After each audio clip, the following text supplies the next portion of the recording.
Car రెంట్‌కి తీసుకుని సరదాగా బయటకు వెళ్ళాలనుకుంటున్నారా? అయితే వెంటనే ఈ నెంబర్‌కి కాల్ చేయండి. నమస్తే, వెల్కమ్ టు సుమన్ టీవీ. ప్రస్తుతం మనతో పాటు ఉన్నారు KVV Narasimharao, family counsellor and career guide. సార్తో మాట్లాడు. నమస్తే సార్.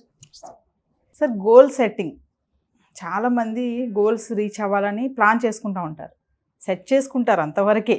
మరి వాటిని ఆచరిస్తున్నారా లేదా అంటే ఆచరించాలి, సక్సెస్ అవ్వాలి అంటే ఈరోజు మా స్టూడెంట్స్కి కొన్ని tips and suggestions. Think big అంటారు కదా, మామూలుగా పెద్దగా ఆలోచించాలి, ఏదైనా ఆలోచించాలి అంటే అంటారు. ఏం సార్ అసలు దీని గురించి? Think big and goal setting, ఈ రెండు కూడా ఇంటర్ రిలేటెడ్. వీటికన్నా ముందు ఇన్స్పిరేషన్ అన్నది ముఖ్యం. ఎస్. మళ్ళీ ఎక్కడ కూడా కన్ఫ్యూజన్ ఉంది అందరిలో. ఇన్స్పిరేషన్ ఏంటి, మోటివేషన్ ఏంటి, కన్ఫ్యూజ్ అవుతూ ఉంటారు. ఇవన్నీ ఈ పదాలకు అర్థాలు తెలుసుకోవడం కాదు మన ముఖ్యం. వాళ్ళకి యాక్చువల్గా వాళ్ళు ప్రస్తుతం ఉన్న పరిస్థితుల్లో వీటిని ఏ రకంగా వాళ్ళ జీవితానికి అన్వయించుకోగలరు అన్నది మన ప్రస్తుతం మనం యొక్క చర్చకి మూలం కదా. బాగుంది. ఏదైనా సరే లక్ష్య సిద్ధి ఉండాలంటే లక్ష్య శుద్ధి ఉండాలమ్మా. లక్ష్యం అంటే ఇక్కడ గోల్. లక్ష్య శుద్ధి ఉండాలి. లక్ష్య శుద్ధి అంటే నేను తీసుకున్న లక్ష్యం ఏదైతే ఉందో ఆ లక్ష్యము నాకు సరిపోతుందా, నేను దానికి సరిపోతానా, అది నాకు సరిపోతుందా అని ముందు మనం ప్రశ్నించుకోవాలి. అది ఎట్లా లక్ష్యం అనేది ముందు ఎలా నిర్దేశించుకుంటాడు. మనం స్టూడెంట్ గురించి మాట్లాడినట్లయితే స్టూడెంట్కి లక్ష్యం నిర్ణయించుకునే అవకాశం చాలా వరకు లేదు. ప్రస్తుత సమాజంలో ఏదైతే చుట్టూ ఏం జరుగుతుందో దాన్ని బట్టి తల్లిదండ్రులే నిర్ణయించేస్తారు. నువ్వు ఫలానా చదివితే బాగుంటుందని నేను అనుకుంటున్నాను, జాయిన్ చేసేస్తారు. అక్కడి వరకు బాగానే ఉంటుంది. కాకపోతే అదృష్టవశాత్తు ప్రస్తుత సమాజంలో మీరు ఏం చదువుకున్నా తర్వాత మీరు ఏం చేయదలుచుకున్నా కూడా చేయొచ్చు. చదువుకే పరిమితి కావాల్సిన పని లేదు. ఎందుకంటే అవకాశాలు ఈ రోజులు విపరీతంగా పెరిగిపోయాయి. వివిధమైన విభాగాలు వచ్చేసాయి. ఒక కంప్యూటర్ సైన్సే తీసుకుంటే అందులో రకరకాల artificial intelligence, data mining, cyber security ఎన్నెన్నో వచ్చేసాయి అందులోంచి. కాబట్టి మనం ఈ బేసిక్ ఎడ్యుకేషన్లో ఉంటూనే ఆ ఎడ్యుకేషన్ అన్న దగ్గర అక్కడ లక్ష్యం ఏంటి, మీరు చదువుకునే టైంలో ఉన్నట్టు లక్ష్యం ఏమిటి అంటే బాగా చదవడం. అది మాత్రమే లక్ష్యంగా ఉండాలి. బాగా చదవడం అంటే ఏంటి, ఇష్టంగా చదవడం. మరి కష్టంగా కొన్ని ఉంటాయి కదా, వాటిని ఎలా ఇష్టంగా మలుచుకోవాలి, అక్కడ నీ యొక్క సాధన ఉండాలి. ఆ కష్టం అని ఎందుకు అనిపిస్తోంది అని అనాలిసిస్ చేసుకోవాలి. ఒక క్లాస్ రూమ్లో కూర్చుంటే నిద్ర వచ్చినట్టు ఉంటుంది, దానికి కారణం ఏమిటి, నేనా, సబ్జెక్టా, సబ్జెక్ట్ చెప్పే మాస్టరా, లేకపోతే ఉన్న క్లాస్ రూమ్లో ఏమన్నా వెంటిలేషన్ సరిగ్గా లేదా, లేకపోతే నేను కూర్చున్న పరిస్థితిలో ఏ బెంచ్లో ఏ మూల కూర్చున్నా నాకు లైటింగ్ సరిగ్గా పడట్లేదా, ఇవన్నీ అనాలిసిస్ చేసుకొని ఈ సబ్జెక్టు నా కష్టం అనిపించకూడదు. ఉదాహరణకి ఒక ఇంజనీరింగ్ తీసుకున్నట్లయితే నాకు తెలిసిన సివిల్ ఇంజనీరింగ్ చెప్తాను. సివిల్ ఇంజనీరింగ్ కానీ కంప్యూటర్ సైన్స్ కానీ, ఒక ఇంజనీరింగ్లో మీకు ఎంటెక్ గేట్ రాయాలంటే ఏం జరుగుతుందంటే అందులో 2-3 సబ్జెక్ట్స్ స్కోరింగ్ ఉంటాయి. సాయిల్ మెకానిక్స్ అని స్కోరింగ్ అనమాట. అది మిగతా స్ట్రక్చర్స్ అన్ని అందరూ రాస్తారు, కానీ ఇది బాగా ఎవరు రాస్తారో వాళ్ళకి మాత్రమే మంచి ర్యాంక్ వస్తుందన్నమాట. అప్పుడు ఏం చేయాలి, ఇది కష్టం అనిపించవచ్చు కొంతమందికి. కష్టం అనిపించినా నీ లక్ష్యం కనుక మనం బాగా ముందుకు వెళ్ళాలనే ఆలోచన నీకు ఉన్నట్లయితే, మంచి స్కోర్ తెచ్చుకోవాలి గేట్లో అనుకుంటే దీన్ని ఇష్టంగా మార్చుకోవాల్సిన అవసరం ఉంది. గేట్లో నీకు కావాల్సిన సబ్జెక్ట్ ఏదైనా తీసుకోవచ్చు. నీ పర్సంటైల్ 99 మార్క్ కనుక ఎక్కువ వస్తే కంప్యూటర్ సైన్స్ కూడా తీసుకోవచ్చు, అది వేరే విషయం. ఆ లక్ష్యం అలా నిర్ణయించుకుంటాం. అంటే ఏంటన్నమాట, ప్రతి లక్ష్యంలో కూడా ఈ లక్ష్యానికి నేను కనెక్ట్ అవుతున్నానా లేదా, ప్రస్తుత లక్ష్యం ఏమిటి, మధ్యలో ఉన్నట్టు లక్ష్యం ఏమిటి, అలాగే అంతిమ లక్ష్యం ఏమిటి, ఇవన్నీ కూడా క్లారిటీ. అంతిమ లక్ష్యం ఎవరికి తెలియదమ్మా, ఎందుకంటే ఈ రోజున్న పెద్ద వాళ్ళకే తెలియదు నీ లక్ష్యం, నీ జీవిత లక్ష్యం నెరవేరిందని ఎవరైనా అడగండి, ఏమిటి అని వాళ్ళు చూస్తారు. రిటైర్ అయిన వాళ్ళు కూడా, 70 ఏళ్ళ వ్యక్తి కూడా జీవిత లక్ష్యం నెరవేరిందా అని వాడు అడగండి, వాళ్ళకి ఏం అర్థమే కాదు. దానికి కారణం ఏమిటి, లక్ష్యం లేకుండా ఒక కాలం అనే ప్రవాహంలో మనం అందరం ముందుకి వెళ్ళిపోతున్నాం. కానీ ఇప్పుడు మన సమస్య అది కాదు. మనకున్న కొత్తగా యువతులు ఎవరైతే జీవితంలో ముందుకెళ్ళాలనుకుంటున్నారో వాళ్ళ ఉన్న సంశయాలు తీర్చడం కోసం మన ఉద్దేశం. కాబట్టి వాళ్ళ ఫస్ట్ లక్ష్యం నేను బాగా చదవాలి. బాగా చదవాలంటే నేను చదువుని ఇష్టపడాలి.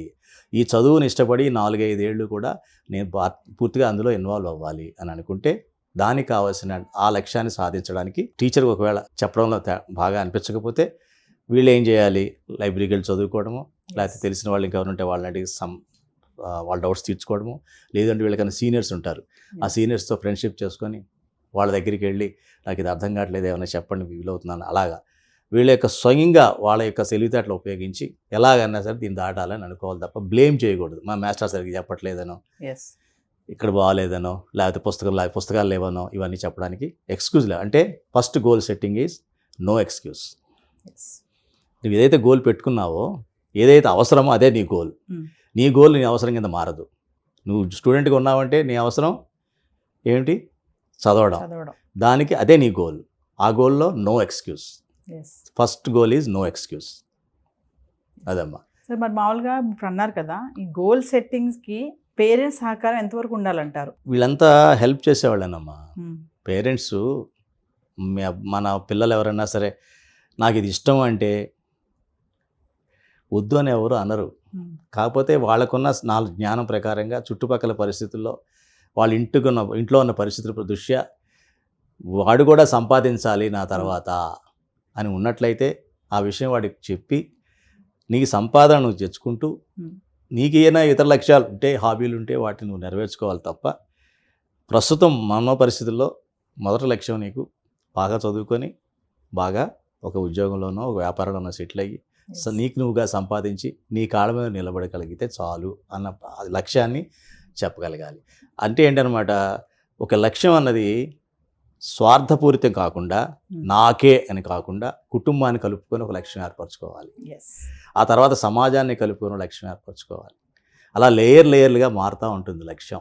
సో ఫస్ట్ మీరు అన్నట్టుగా తల్లిదండ్రులు వారి యొక్క వాస్తవిక పరిస్థితిని పిల్లలకి తెలియచెప్పేలాగా చెప్పాలి, తెలియచెప్పేలా ఉండాలి కూడా. తర్వాత పిల్లలు బాధపడతారేమో, నేను బాధపడే బాధపడకూడదు, ఇవన్నీ చెప్పకూడదు అని అనుకున్నట్లయితే రేపొద్దున ఇబ్బంది పడేది తల్లిదండ్రులు. వాడి యొక్క లక్ష్యంలో వీళ్ళ లక్ష్యం భాగం కాలేదు, వీళ్ళు సమితి కిందే అయిపోతారు. సరే, లక్ష్యాలు సాధించడం అనేది అంత సులువైంది ఏం కాదు. కలలు కనకండి, కలలు కనొద్దు అని అంటూ ఉంటారు కదా, అంత నిజంగా సులువైంది కాదంటారా లక్ష్యం సాధించడం అంటే? ఇష్టమైంది ఏది కష్టం కాదమ్మా. ఒకటి, కష్టానికి సిద్ధంగా ఉన్నావా? 2, కష్టం సిద్ధం అంటే అర్థం ఏమిటి? ఇంకొకరితో పోల్చుకోకూడదు. నీ లక్ష్యం నీదే, ఇది నా లక్ష్యము, నేను నిర్దేశించుకున్న లక్ష్యము, నేను నిర్ణయించుకున్నటువంటి గమ్యం. ఆ గమ్యానికి వెళ్ళే దారిలో ఎన్ని అడ్డంకులు వచ్చినా, ఎన్ని అవరోధాలు వచ్చినా, ఏం వచ్చినా కూడా నేను దాన్ని సాధించే తీరుతాను నువ్వు అనుకుంటే, మధ్యలో అవరోధాలు వచ్చినా, అవాంతరాలు వచ్చినా అవి కష్టం అనిపించవు. లేకపోతే కొంత దూరం వెళ్ళి ఆ కష్టం వచ్చింది వెనక్కి వచ్చేసారంటే అది లక్ష్యం కాదు. అందుకే నేను చెప్పాను, లక్ష్య శుద్ధి ఉండాలి. లక్ష్య శుద్ధి అంటే సరైన లక్ష్యం కనుక నిర్ణయించుకున్నట్లయితే నీ యొక్క ఎఫర్ట్స్ పెట్టడానికి నువ్వేమీ వెనకాడవు. నీ లక్ష్యం సాధించడంలో నీ చుట్టుపక్కల వాళ్ళ సహకారం తీసుకోవాలి. నేను ఒక్కడినే ఏదైనా చేయగలను. ఈ మధ్య ఎక్కువగా అన్ఫార్చునేట్లీ ఏంటంటే ఈ మధ్య ఈ పర్సనల్ డెవలప్మెంట్ ఎక్కువగా ఎలా జరుగుతుందంటే నువ్వేమన్నా చేయగలవు, నీకు నువ్వే ఇది, అది సాధ్యం కాదు. నీకు నువ్వు చేయగలుగుతావు. ఎప్పుడు చేయగలుగుతావు? ఎక్కడ ఎవరి సహకారం ఎలా తీసుకోవాలి, అవరోధాలు ఎలా అధిగమించాలి, అది కూడా నేర్పించకపోతే ఒక్కడే ఏమి ఇస్తాడు? అది సరిగ్గా వెళ్ళట్లా మెసేజ్.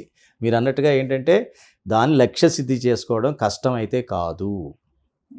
కష్టమా అని తను అనుకున్నాడంటే తనకు సరైన లక్ష్యం లేదు, లక్ష్యాన్ని సాధించలేక తను బ్లేమింగ్ గేమ్ మొదలు పెడతాడు. అందుకని ఏమంటారు, మీరు అన్నట్టుగా కలలు కనొద్దు అంటారు చూసారా, గాలిలో మేడలు కట్టు కానీ కింద ఫౌండేషన్ అయ్యి గాలిలో మేడలు కట్టు, అంతే కదమ్మా. ముందు మరి 10 అంతస్తులు 100 అంతస్తులు బిల్డింగ్ కట్టాలంటే హైదరాబాద్లో ఎక్కడైనా ముందు సంకల్పం వస్తుంది అందరికీ. దానికి కావాల్సినటువంటి సమకూర్చుకోవాలి కదా, ఫైనాన్షియల్గా కావచ్చు, టెక్నికల్గా కావచ్చు. దానికి కావాల్సిన సైట్ కావాలి, ఫౌండేషన్ ఎంతవరకు వెళ్ళగలుగుతాం, ఇక్కడ మన ఈ ప్లేస్లో ఫౌండేషన్ వెళ్ళగలుగుతామా లేదా, 100 ఫ్లోర్స్కి అనే విషయం తెలియాలి, ఎన్ని స్టడీ చేయాలి కదా. లేకపోతే గాలిలో మేడలు ఉంటే దానికి ఎవరు కూడా రియల్ ఎస్టేట్లో గాలి మేడలకి డబ్బులు ఇవ్వరు. అందుకని గాలి మేడలు వద్దంటారు. సార్, లక్ష్య సాధనకి అనుకూలంగా ఉండే కొన్ని మార్గాలు కొన్ని చెప్పండి. మొదట్లో చెప్పా కదా, బాగా చదవడం అనేది ఒక లక్ష్యం ఫస్ట్ స్టూడెంట్గా ఉన్నప్పుడు. తర్వాత ఇన్స్పిరేషన్ అండ్ మోటివేషన్. మన జీవన గమనంలో ఏం జరుగుతుందంటే తల్లిదండ్రుల ప్రోత్సాహము, తల్లిదండ్రులు చెప్పినటువంటి లక్ష్యము, వాళ్ళని తృప్తిపరచడం కోసమో మనం ఇందులో దాంట్లో ఎంటర్ అయిపోతాం. ఒక ఇంజనీర్ గానో, డాక్టర్ గానో, లేకపోతే ఒక ఎంబీఏనో ఎక్కడ చేరుతాం. కానీ ఆ క్రమంలో మనకి దేని మీదో ఇంట్రెస్ట్ వస్తుంది, ఎవరినో చూసి మనం ఇన్స్పైర్ అవుతాం. అది ఇన్స్పిరేషన్. ఇన్స్పైర్ అవుతున్నామంటే ఏంటి, నేను ఎందుకు కాకూడదు ఇట్లాగా, నాకు కూడా అలా ఉంటే బాగుంటుంది అనిపిస్తుంది, నేను అలా అవ్వాలి అని ఆ రకంగా ఎవరినో ఒకళ్ళని చూసి ఇన్స్పైర్ అవుతారు. ఒక క్రికెటర్ని చూసో, లేకపోతే ఒక సినిమా యాక్టర్ని చూసో, ఒక రాజకీయ నాయకుడిని చూసో, ఒక సైంటిస్ట్ని చూసో, లేదా బుక్ రైటర్ని చూసో, లేకపోతే ఆడపిల్లలుగా అయితే వాళ్ళు మంచి యాక్టర్స్ని చూసో, లేకపోతే యాంకర్స్ని చూసో, ఎనీథింగ్ ఏ ప్రొఫెషన్ చూసినా కూడా, లేకపోతే మంచి పెద్ద హోటల్స్లో చూసి అక్కడ ఉన్నటువంటి చెఫ్ని చూసో ఎక్కడో చోట ఇన్స్పైర్ అవుతారు. Inspiration is okay. తర్వాత దాన్ని మోటివేషన్తో ఫిలప్ చేయాలి. రెగ్యులర్ మోటివేషన్ ఉండాలి. రెగ్యులర్ మోటివేషన్ అంటే నీకు చెఫ్ అంటే ఇష్టం, అదేదో బాగుంది అనిపించింది, నేను చెఫ్ అయితే బాగుండే, ఇన్స్పైర్ అయ్యా నేను ఆయన చూసి అంటావు. మరి ఆయన జీవన విధానం స్టడీ చేసావా? మహాత్మా గాంధీని చూసి నేను ఇన్స్పైర్ అయ్యా అని అనుకుందాం. అనుకుంటే ఫస్ట్ ఆయన బుక్ ఎక్స్పెరిమెంట్స్ విత్ ట్రూత్ అనే బుక్ ఉంది, చదివావా? చదివితే ఆయన పడ్డ కష్టాలు, ఆయన ఏమనుకున్నాడు, ఎలా వచ్చాడు అని నీకు అర్థమవుతాయి కదా. ఓహో ఇలా వెళ్తే తప్ప ఆయనలా నేను కానన్నమాట విషయం నీకు తెలుస్తుంది కదా. దాన్ని బట్టి నా అలవాట్లు ఏం మార్చుకోవాలి, నా యాటిట్యూడ్ ఎలా ఉండాలి, ఇవన్నీ నీకు తెలుస్తాయి కదా. అవన్నీ మార్చుకున్నట్లయితే అది సాధ్యం అవుతుంది. ఇన్స్పైర్ అయ్యి వీళ్ళు ఏం చేస్తారంటే, నేను ఇన్స్పైర్ అయ్యాను కాబట్టి అది నేను అవుతానంటాడు, కానీ దానికి సంబంధించిన మీరు చెప్పినట్టుగా మిగతా ఇవేమీ చేయడు. సెల్ఫ్ మోటివేటెడ్ కాడు. సెల్ఫ్ మోటివేషన్ ఉండాలి, ఎక్స్టర్నల్ మోటివేషన్ అంటే చెఫ్ ఎగ్జాంపుల్ తీసుకుందాం. ఆయన వీడియోస్ చూడడం, ఆయన ఎక్కడెక్కడికి వెళ్తున్నాడు, ఏమేం చేస్తున్నాడు, ఆయన కొత్త ఎక్స్పెరిమెంట్లు ఏం చేశాడు, ఇవన్నీ కూడా కాపీ కొట్టడం, అలా చూస్తూ ఉండడం, అది ఎక్స్టర్నల్ మోటివేషన్. నీ మోటివేషన్ ఏంటి? అవన్నీ ఇంట్లో కూడా నువ్వు ట్రై చేస్తూ ఉండడం, కొత్తగా ఖాళీ సమయంలో హాబీగా ముందు డెవలప్ చేస్తే ఆ హాబీ వల్ల తర్వాత అది మీకు వృత్తి కింద మారుతుంది. సో చాలామంది గోల్ సెట్ చేసుకోండి అని చెప్తా ఉంటారు. ఓకే, అంతవరకు బాగుంది, ఇలా సెట్ చేసుకోండి, అలా సెట్ చేసుకోండి, ఆ గోల్ ఉండాలి, ఈ గోల్ ఉండాలి అంటారు కదా. మరి ఎంతమంది దాన్ని అచీవింగ్ చేసుకునే రోల్ చెప్తున్నారా అంటే, మరి సెట్టింగ్ వరకే ఆగిపోతున్నారా? ఈ అచీవింగ్ సంగతి ఏంటి మరి అంటే ఏం చెప్తారు? అడ్వర్టైజ్మెంట్ 2 నిమిషాలు చూపిస్తారమ్మా, దాన్ని అందుకోవడం చెందడానికి చాలా శ్రమ పడాలి కదా. అవునా? ఇది కూడా అట్లాంటిదే. గోల్ సెట్ చేయమని అందరూ చెప్తారు, చాలా అందంగా కనిపిస్తుంది, అది అడ్వర్టైజ్మెంట్ లాగా కనిపిస్తుంది. కానీ దాంట్లోకి వెళ్ళేటప్పటికి అప్పుడు తెలుస్తుంది అసలైనటువంటి బాధలన్నీ తెలుస్తాయి. నేను నాకు చెప్పాను కదా, ఆ బాధలను నిలబెట్టుకోవాలంటే మీరు మానసికంగా దానికి రెడీగా ఉండాలి, అన్ని రకాలుగా కష్టాలు తీసుకోవడానికి సిద్ధంగా ఉండాలి. ఒకటి. రెండోది ఏంటంటే, దీన్ని ఏమంటారంటే స్వాట్ అనాలిసిస్ అంటారు మేనేజ్మెంట్లో. స్ట్రెంగ్త్, వీక్నెస్, ఆపర్చునిటీస్, థ్రెట్స్ అంటారు. ఏ సిచ్యుయేషన్ అయినా సరే స్ట్రెంగ్త్ ఏంటి, నాలో ఉన్న స్ట్రెంగ్త్ ఏంటి దీనికి వెళ్ళడానికి, నాలో ఉన్నటువంటి వీక్నెస్ ఏంటి, నాలో ఉన్న ఈ లక్ష్యంగా నేను వెళ్ళినట్లయితే నాకు వచ్చే అవకాశాలు ఏంటి, ఆపర్చునిటీస్, థ్రెట్స్ ఏంటి.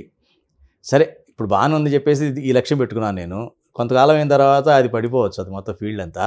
అప్పుడు నా ఎలాంటి థ్రెట్స్ వస్తాయి దీనికి, వస్తే దీనిలోంచి మరి వేరే దానికి డైవర్ట్ అవ్వడానికి దారి ఉండేటువంటి లక్ష్యమేనా ఇది కాదా? ఇవన్నీ కూడా అబ్బో ఇంత పెద్ద చర్య చేయాలని అనుకుంటారు. అంటే థియరిటికల్గా చెప్తే ఇలా ఉంటుంది, కానీ నిజంగా సాధించిన వాళ్ళందరూ ఇవన్నీ ఒకటి స్టెప్ చేసుకుంటూ వెళ్తూనే వాళ్ళు సాధించారు. సాధించలేదు అంటే ఇందులో ఏదో లోపించింది అని అర్థం. మీరు అందుకని ఏం చెప్తారంటే సక్సెస్ఫుల్ పీపుల్ యొక్క స్టోరీస్, ఆటోబయోగ్రఫీస్ చదవమంటాం అనమాట. అది చదవాలి, బుక్ రీడింగ్ హ్యాబిట్ పెట్టుకోవాలి. వాళ్ళ బుక్స్ అన్నీ చదివినట్లయితే మనకి అందులో ఉన్నటువంటి ఇవన్నీ కూడా అర్థమవుతాయి. అప్పుడు మీకు సాధ్యం అవుతుంది. అందుకని లక్ష్య సిద్ధిని సాధించడానికి కావాల్సినటువంటిది ఒకటమ్మా, మనోస్థైర్యం, దానికి కావాల్సినటువంటి శ్రమ, తట్టుకునేటువంటి యాటిట్యూడ్. ఈ 3 ఉండాలి. ఈ 3 ఒక్క రోజులో ఒక క్షణంలో రావాలంటే కంటిన్యూస్గా మోటివేటెడ్గా ఉండాలి. నీ ఎమోషనల్గా వచ్చే డిస్టర్బెన్స్ అన్నింటినీ కూడా మనం దాన్ని తగ్గించుకోగలగాలి. తగ్గించుకోవాలంటే దారి తప్పి ఏదో నాకు వాళ్ళు బోర్గా ఉందని చెప్పి బయటికి వెళ్తున్నానంటే ఆ తిరగడం అలవాటు అయింది అనుకో, లక్ష్యానికి దూరం అయిపోతావు. ఎంతవరకు తిరగాలి, మళ్ళీ వెనక్కి రావాలి, ఎప్పుడు రావాలి అన్న ఆలోచన కూడా తెలియాలి. ఆ రిలాక్సేషన్ అన్నది రస్టింగ్ అవ్వకూడదు. రెస్ట్ తీసుకో, కానీ రస్ట్ కాకు, తుప్పు పట్టేలా అయిపోమాక. రెస్ట్ తీసుకో. రెస్ట్ ఎప్పుడు తీసుకుంటావు? కొంతసేపు పని చేసిన తర్వాత చెమట పట్టింది, బాగా అలసిపోయావు, కాస్త రెస్ట్ తీసుకో మళ్ళీ రీగెయిన్ చేయడానికి. అంతవరకే. Once you got that energy back, your motivation back, then you go back to work. You go back to working your goal. So you should not never forget goal. Goal అన్నది ప్రతి క్షణం నీ కళ్ళ ముందు కదులుతూ ఉండాలి. అది మారడానికి అది తప్పుకోవడానికి వీల్లేదు. గోలు తప్పిందంటే నువ్వు తప్పిపోయినట్టే లెక్క. దీనికి కౌన్సిలర్స్ యొక్క అవసరం చాలా ఉంటుందమ్మా. అందులో ఫస్ట్ కౌన్సిలర్స్ తల్లిదండ్రులే. వీళ్ళు ఏం చేస్తారంటే తల్లిదండ్రులు తప్ప మిగతా వాళ్ళందరికీ చెప్తారు. వాళ్ళ స్నేహితులు వచ్చి తల్లిదండ్రులు చెప్తారు, మీ వాడు ఇలా, మీ అబ్బాయి ఇలాగంటే ఇలా అంకుల్ అని చెప్తూ ఉంటారు. అది కాదు. ఫస్ట్ తల్లిదండ్రులకు ముందు చెప్పుకున్నట్టయితే వాళ్ళు అందులో లోతుపాత్ర చూసి చెప్తారు. ఆ తర్వాత ఫ్రెండ్స్తో కూడా షేర్ చేసుకుంటూ అలా వాళ్ళు బ్యాలెన్స్ చేసుకుంటూ ఉండాలి. Thank you sir.